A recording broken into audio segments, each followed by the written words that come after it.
aware that a very, very tragic event happened on the 31st of January in 1953, and we're now into its 60th anniversary.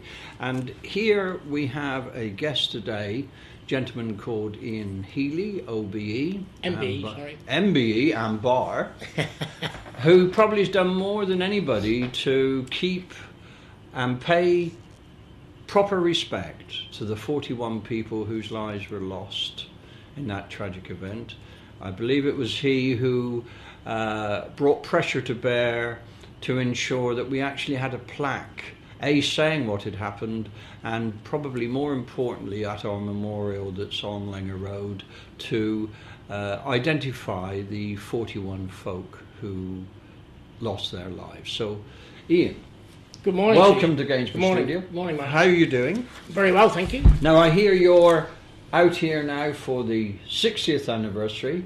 I mean, doesn't time fly?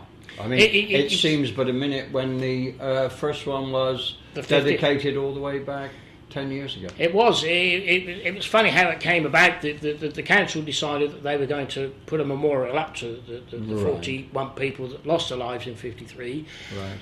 And I was in the town having a coffee, and one of my ex-work colleagues, Joe Little, said, good morning. I said, it's coming up for the 50th anniversary of the flood. He said, yes. Right. I said, well, what is actually happening? He said, well, nothing as far as I know. That there's going to be a commemorative service down at the Langer Road site. And I said, oh, yes, right. Well, why don't we put a reunion together? And he said, oh, really? I said, yes. I said, well, I'm not a local lad. I come from Somerset. I said, but I've lived here for 50-odd years.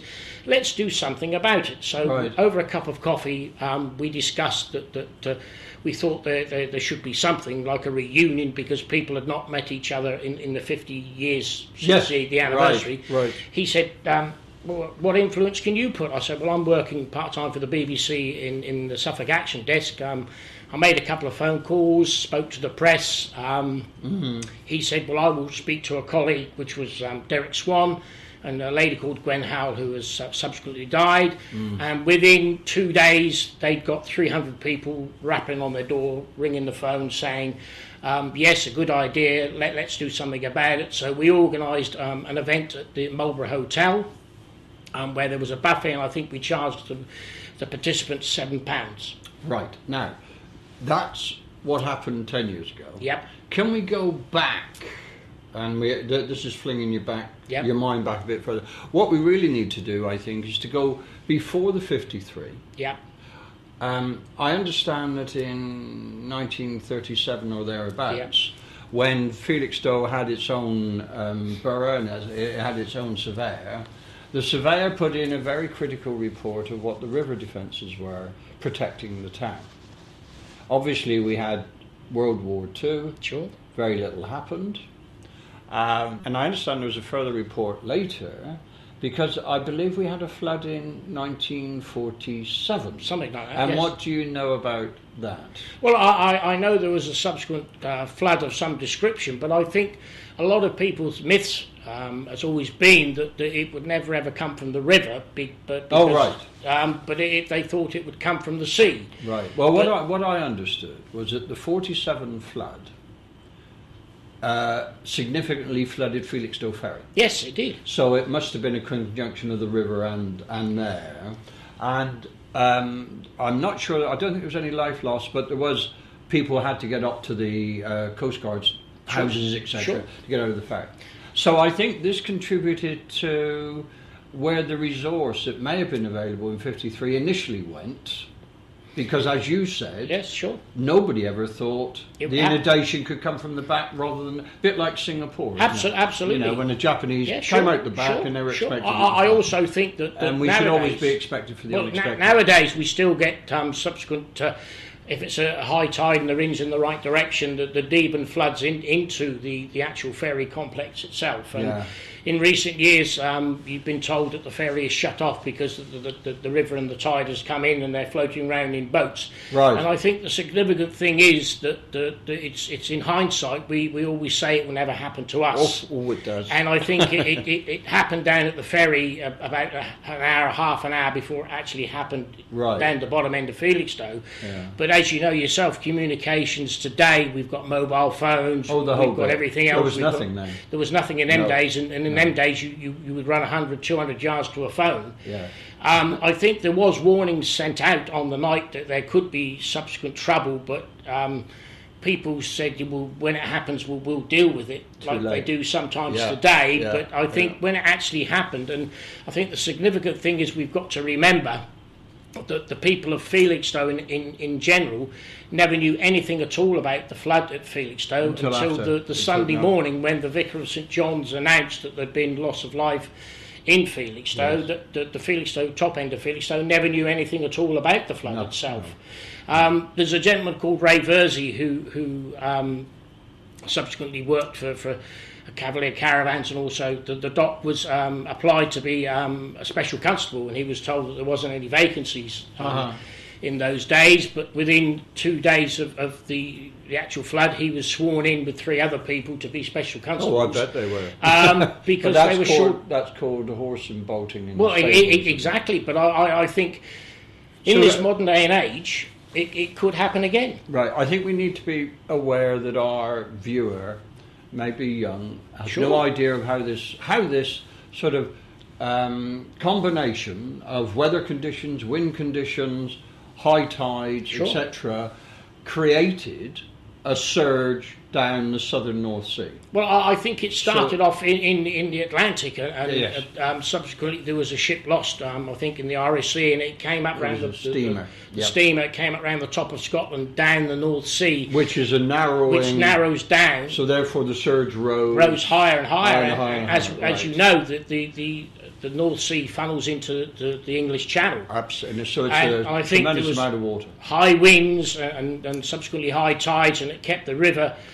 in full flow. So the wind must have actually done nearly 180 degree turns at the north of Scotland. Exactly. So this huge mass of water that had been pushed up through the Irish Sea all the way to Scotland, turned around, was then forced into an ever-decreasing file coming down towards us. Okay, and I think it flooded, coastal flooding, all the way down the coast. There was people lost, I think, from the Wash all the way down Lincolnshire, down. There was nobody actually lost in Aldborough or Southwold, but the surge came down, and I think the weather that night was so severe that with the wind that there was people that were at a dance at the Pier Pavilion, and they walked along the prom. But they went back on the train, didn't they? And they went back on the train because they used to run a train, and then the locals off they went. Walked along the prom and took the girlfriends home. Yeah. Subsequently walked in their front doors, and within 2 minutes of being in the front doors, there was water climbing up the stairs. So that's how quick the surge actually came. Right. But there was initially, I think, overtopping. So there was water running down the Holland Road and Russell Road into Langer Road. If you think so, there was a bit flying around. If you think Langer Road, was a river, absolutely. And up until 10, 15 years ago, there was a stump in the ordnance front garden where they used to tie the barges up. As you know, that's why it's called the ordnance. Well, exactly, and as you know, water finds its own level. Yeah. And it came across where Trinity Terminal is now on the port of Felixstowe. It broke the bank there, and if we hadn't have got the railway embankment, we would have lost a lot more life because the river, the bank of the railway kept the water back. But it came up over the railway crossing, turn left and turn right. So if we go back to 47, the railway embankment at that stage actually stopped the southern end of the town being flooded. Exactly. But they should have taken note of that, surely. And they should have repaired. But let's forget, this is 47, resources were very tight, etc., etc. I think it's like the modern day. We live on the skin of our teeth. Well, I think we live from today till tomorrow, and we don't look at potential disasters until they actually happen. If you look back at the tsunami some years ago in Japan, That was going to last forever. They were warned that there was a quake somewhere in that area, but I think the surge of the tide there caught everybody off hand. Oh, it did. And tsunami is hugely powerful. Well, I think the surge just pushed it aside. The surge of water here must have been came up over the railway crossing. Yeah. And then the Walton Avenue in them days was a dirt track. Yeah. Even the dock was flooded because there's photographs showing. Well, I'm told there were a lot of people who had animals on the marsh. Well, they did. They were drowned. Ducks and chickens. They were drowned. And a huge number are drowned. Well, that must have been difficult to deal with. You could see on some of the photographs. We're going to run out of time here. So, the event was post-midnight then? Yes, post-midnight, just after about 1 o'clock in the morning. So what we know is that the borough surveyor and council workers apparently took a boat and went to the ferry because that's where they'd been hit. That's where it first was hit. But apparently when they got there, they'd learnt and they'd all been safely gathered in. Yep. The one lady, I believe, Mrs. Vera Broom, who is a lady that you've actually had added to the I've added to the plaque because Vera Broom was a resident at the ferry. Yeah, and she died 3 days later of hypothermia. So she was caught in an exposed position. She was, yes. So she was sadly one of those who didn't make it in the event. These are. There's several families there that have lost their life. I think there's whole families there that lost their life. I read that. And also we lost an American serviceman there at the anniversary commemoration. Yes, you got Staff Sergeant Jack D. Short, USA. We've also got Sergeant Cyril Stanley Tidswell, yep. And there was also Mr. an aircraft Anthony Sabet as well. And an RAF guy. So I don't know whether Royal Military Police. So that must have been out of Landguard, was it? I would think so. Out of Landguard. And we've also got a warrant officer, Raymond Pettit. Yes, exactly. So we lost four military personnel as well as 37. Absolutely. So what we need to, in the short time we have, work out how come that I know there was a major need for housing immediately post-war. And I know, for instance, that there was a committee working out of Felixstowe Borough that was planning from 1943 onwards where housing would go. How come they made a decision to put housing at the lowest possible point in our town? I think it was, not desperation is the wrong word, but I think it was a space or an area that they could see that they could use as a temporary establishment, because as you know, the housing after the war was very sparse and not a lot. So there wasn't any houses. You had all the servicemen coming back, and you had to get them. They had to build them quick and put them somewhere safe. And I think it was one of those things in life. We tend to say, well, we'll do it on a temporary basis. Yeah. But sometimes those temporary bases tend to last for years and years and years. There's a place in Ipswich now that still has prefabs. Oh yes, prefabs. I mean, we should actually have a modern prefab, but we won't go there. No. Ian will be here all day. But what I wanted to raise, I understand that the contract for the prefabs down at effectively off Allward Road, was delivered by a Bedford company, apparently, using prisoners of war to dig the footings, etc. And they had major difficulties, apparently, in trying to get the footings in because of the high water table that was there. And the ones that were being constructed up at Chester Road and Cornwall Road in Elsewhere, I think there were 4 other sites. Some of that, yes. They actually started after them, but actually finished ahead. Also, there's a house on Langer Road. There's 2 concrete houses just by the entrance to Langer Park with the flat roofs. Yes. The very next house to it, I can't think of the gentleman's name, he applied to the council for an extension. Oh, yes. He dug the foundations, went back the next day, and it was full of water because the shingle and the water base there. If you look at the house today, the house tilts to the left. Yeah. So... but there is a bit in the Bible, I understand. I mean, I don't... Yes. And no doubt other books, it says... The wise man buildeth on rock, and those who don't perhaps build on sand. Exactly. And we should take note of that, because I mean, it's... and you might hope it mightn't happen, but Mother Nature is a very powerful lady, and she doesn't have to come back and give us our comeuppance. I think the expression is, it will come back and bite us in the bum before we even think about it in due course. Okay, can I just put something to you, and it's something perhaps we should be thinking of going forward. after this event is that you're aware that the Bartlett Group recently were very fortunate in getting a heritage lottery, so that the history of the man and his gift could be properly given respect. Sure. One would assume that something such as the Great Flood, which has never really been thoroughly investigated and studied and put together by local people here, I wonder whether it would be something that your group could be minded to make an application for. I'm sure that the history of the individuals involved have never been captured. I mean, one of the requirements of the Bartlett is that we do oral history, and then it becomes a part of the National Archive. And perhaps we could find out from the coroner and others exactly how it came to pass that these, 36 people were put in housing that was subject to such a high risk. And actually study the whole thing. I mean, I personally would be quite happy to do some further research. I think it's something, and it's something we owe them and their I think it's something that perhaps the local history society or the Felixstowe Society could.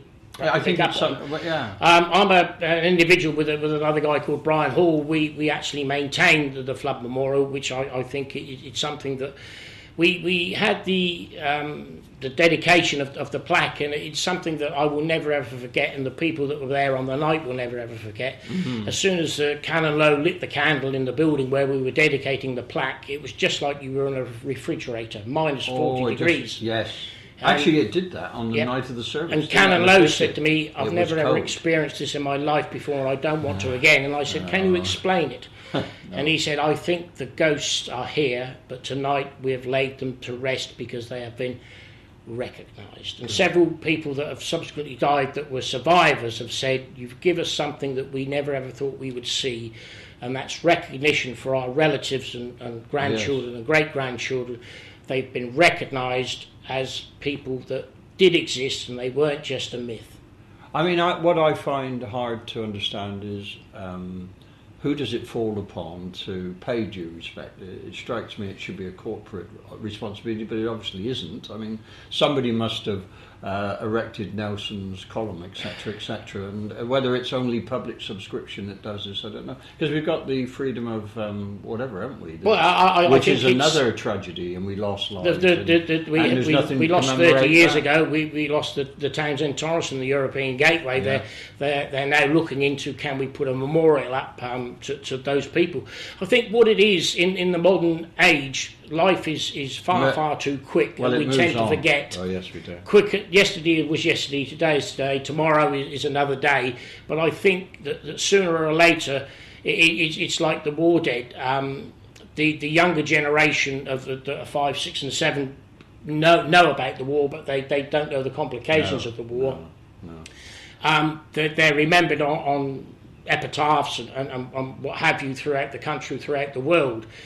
You say to yourself, when you see conflicts on the television, will this happen again in my lifetime? The answer, I think, is yes, because it's forever going on throughout the world. People can never ever live together because we have a conflict of something. But I think something like this in our town is something that the people of Felixstowe wanted for years, but there was nobody ever had enough get up and go to actually do it. And I think the council, give them credit, they did recognise it.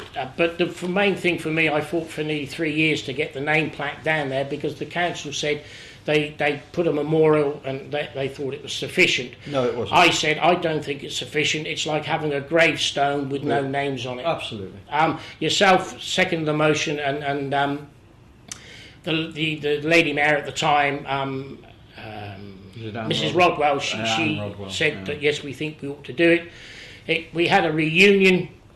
We raised over £500 for the plaque. I've now got some money in an account that pays for the flowers and the maintenance of it. As long as I've got air in my body, and then the funds that are left when I die will be going to the local florist. So that'll be some long time. Well, hopefully, and she will put flowers down there, and my colleague is about 10 years younger than I am, and he will make sure that it's maintained forever and a day. I think, personally, from a point of view of the history of our town, it's something that we should perhaps pay So I might put that to the Felixstowe Society, but I think we would look to you to give us some. Well, any help that I can give. So can we move on the basis of we're running out of time to what is now planned? Well, from a point of view of the day itself, and let's remind folk that the surge started moving down sort of around 10 o'clock from the north. By the time it got here, we were past midnight. Yes, so exactly. And one would assume there was very little, if any, street lighting. Well, so you can I mean, it would have been impossible, because I understand there was a guy who rode down Garrison Lane on his bike and went straight into the water without realising it was there. Absolutely. There's a commemorative rededication of the site on the 31st of this month at 3 o'clock in the afternoon. It's been rededicated by the Vicar of St John's, Robert Hinckley. Right.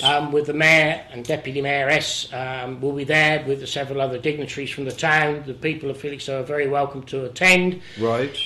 Do we know how many we have of those who lost their lives who'll be able to attend? I think we don't know. We have the oldest survivor is Mrs. Allen. She's 100 and she's in a nursing home in Felixstowe. Is she? The oldest person we had, I think her name was Mrs. Either Wilno or Whirlidge, and she was 105. She died 2 years ago. Right. The youngest survivor is Hilary Watkins, and she will be 63 this year, January, February. Right. And her mother is the second oldest survivor, Doris Watkins, and she actually lost a daughter, which is Alison there. Yes, she I lost can a daughter. see She Alison swam out of the Mary prefab Watkins. window with Hilary in her womb, and she was born about 4 or 5 days after the flood itself.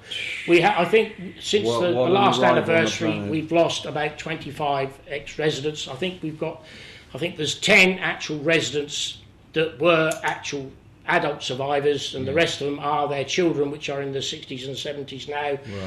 Right. The response I've had is, you've given us something we never thought we'd have. Right. And I said, I'll give you nothing. It's commemoration that people did live. Yes. And they died not through their own means, they died through a disaster. Yeah. There's also a service at 6 o'clock for 7 at the Salvation Army Citadel on Saturday the 2nd. That's the 2nd of February. That's the 2nd of February. We're having a memorial service with representatives from the Armed Forces, the emergency services, also a representative from RF Lakenheath, because we lost an American serviceman. The St John's Ambulance will be there. That was Staff Sergeant Jack D. Short, US. Yeah, it was US Air Force. US Air Force. He was obviously at Benkwaters or Woodbridge.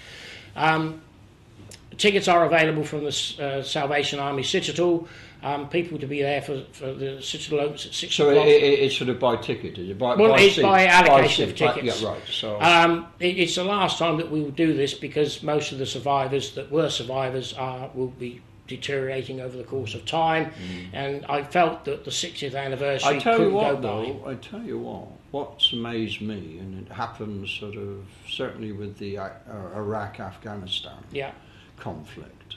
We were getting to the period when sort of Remembrance Sunday and the 11th of the 11th, 11 was sort of floating away, wasn't it? It's not, but it's not now, and it's the younger people who wish to pay regard or respect to those guys and gals now who go out there and they do what they've been sent to do. No opinion on the matter.